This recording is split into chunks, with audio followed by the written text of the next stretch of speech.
Légion étrangère, membres des forces de sécurité, représentants de la préfecture de police, mais aussi sapeurs-pompiers, associations et syndicats, les corps constitués avaient répondu présents à l'invitation du maire d'Aubagne, Gérard Gazet, et de ses élus en ce 18 janvier à l'Espace des Libertés.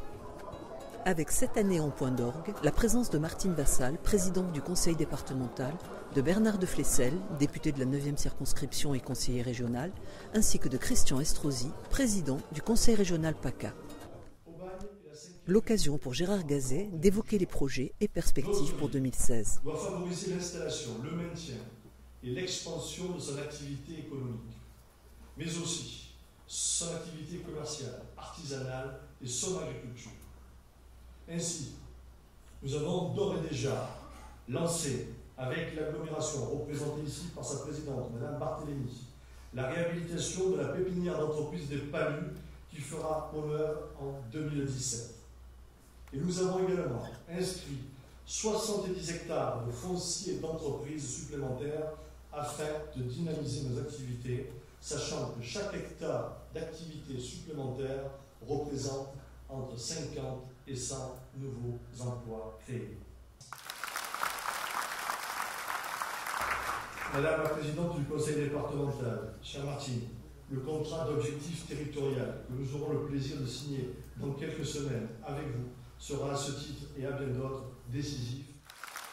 Parmi les annonces, le déploiement du programme Voisins Vigilants dans 4 nouveaux quartiers, la mise en service en février des premières caméras de vidéoprotection et enfin l'embauche à terme d'une 20aine de policiers municipaux. Côté département et région, c'est un soutien sans faille qui s'est exprimé. État, région, département, commune, métropole, nous devons travailler ensemble pour que notre territoire avance de la même façon, pour que personne ne soit laissé au bord du chemin et pour que chacun ait sa chance de réussite.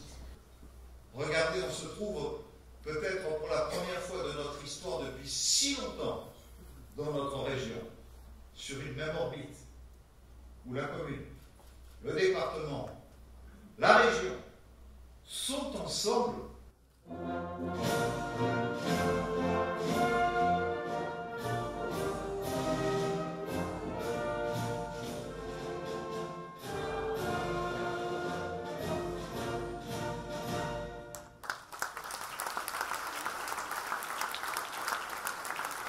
Martine Vassal, quel message à l'attention des Aubagnais? Je suis venue leur dire que je serai à leur côté, à côté de leur maire, de leur conseil municipal, pour les aider dans le développement de leurs différents projets. Aubagne sera la prochaine ville où nous viendrons signer un contrat de développement départemental et c'est tout à fait justifié parce que c'est une ville dynamique qui aussi a subi des changements, une alternance politique, et quand il y a une alternance politique, il faut aussi que l'ensemble des institutions soient aux côtés des communes. L'équipe municipale a pu adresser ses vœux à ses corps constitués et il y a 2 temps dans les vœux, vous l'avez bien compris. Le premier temps des discours et puis après il y a le temps des échanges comme nous avons en ce moment avec donc l'ensemble de ces personnes et c'est toujours très très agréable. Je suis vice-président du conseil départemental en charge du développement économique et de l'emploi. Donc Martine, c'est quelqu'un que je vois régulièrement et il y a un très grand respect entre elle et la ville d'Aubagne. Nous allons nous engager dans ce qu'on appelle un contrat d'objectif territorial et qui va donc être financièrement très important pour la ville d'Aubagne et pour développer nos projets, notamment tout ce qui touche à l'investissement. Pour toutes les Aubagnais et tous les Aubagnais, c'est important de savoir qu'à la fois la présidente du département et le président de la région connaissent les dossiers de la ville, ça nous permettra d'avancer plus rapidement.